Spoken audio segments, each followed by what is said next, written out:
Hey y'all, I am in the backyard of the Hyatt house, and we're gonna go back in time because I want to show you, oh it's windy, a project from start to finish. It all started right here in the backyard, so we're gonna do a flashback and let you see the process of re-enameling our tub. It's now sitting right there in the second floor bathroom, but it all started out here. Roll that footage. We are prepping for another new project, and that is the renovation of this old tub. Now, this tub was in the downstairs, what's now the laundry room, which was a dilapidated porch. That tub over there was on the second floor in the second bathroom.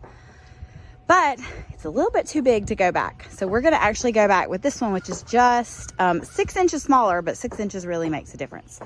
So we're getting ready. We're gonna sand it really well, scrape it, get all this old loose paint off. But I wanted to show you. So this was made by Standard, or it's a standard size, but I think Standard is a brand. And it was made in July of 1920, actually on July 21st of 1920. So in July, this tub will be 103 years old. So we're gonna sand it down. We're gonna get a coat of paint on it. We've got the original feet that'll go on there as well. Get the outside looking good. Then we're going to re-enamel the inside. We're gonna tackle the outside first because we probably are gonna wanna spray the outside, and we don't wanna spray after we've re-enameled. I told you this tub was about to get some attention, and we are grinding away.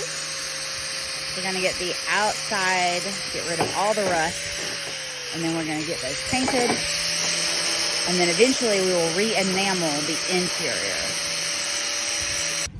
One claw foot has been sanded, and that is amazing, the difference. You know, everybody calls all these tubs claw foot, but not all of them really are a claw, ball and claw, but this one is. I love it. Got to decide what color I'm gonna paint the feet, but I know what color I'm gonna paint the tub. So one down, 3 more to go.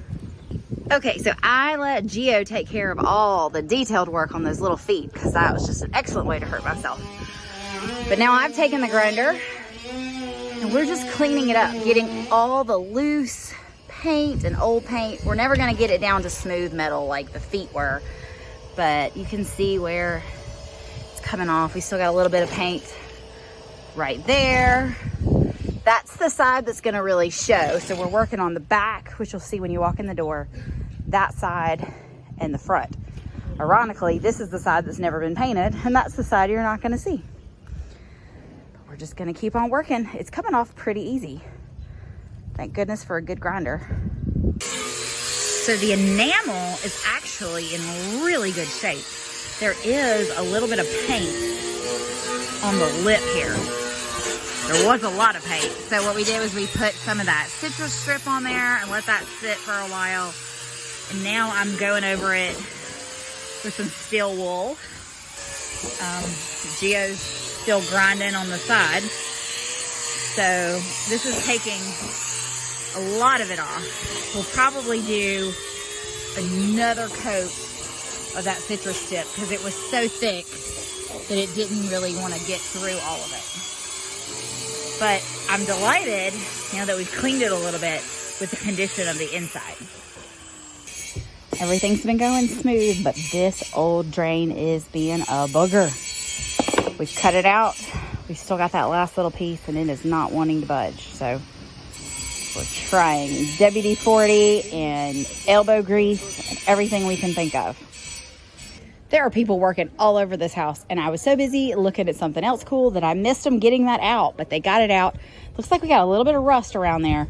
That's okay. We're gonna sand that. We're gonna do a whole new fresh enamel coat on this tub.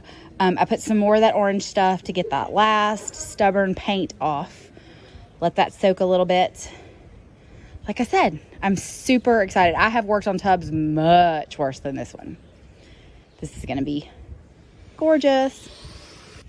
All right, so the next step in the tub process is to prime it.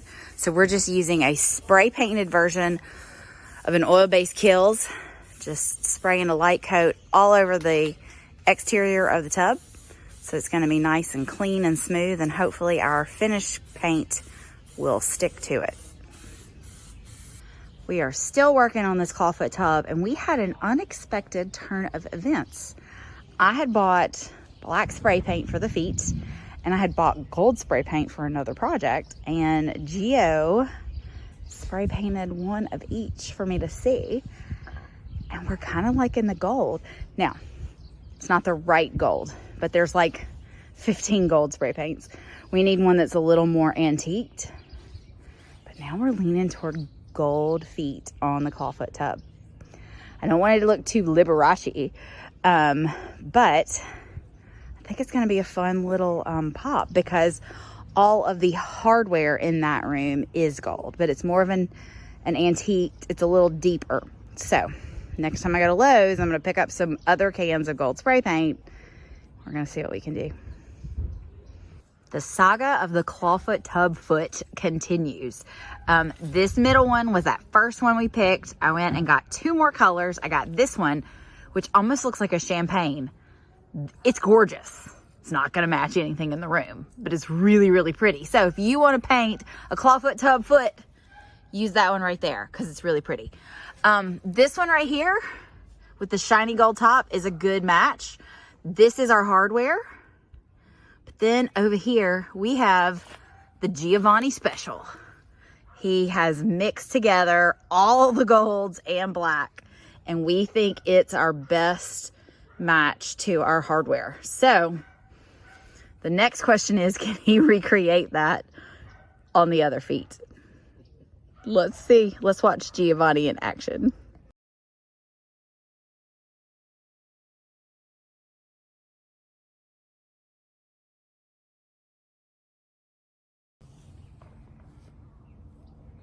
Okay, we're gonna let those dry, but I think he has done an excellent job. Geo Gold, it's a new trend. Move over matte black, it's Geo Gold. Okay, so the feet are drying. The tub, we are actually getting ready to move it upstairs. We primed it, but we're gonna move it upstairs before we put the final coat on the outside, in case we scrape it in any way. But I wanted to give you an update. So you saw on the bottom that it was the Standard Company. So Standard Sanitary Manufacturing Company was founded in like 1875, and they made all kind of plumbing fixtures.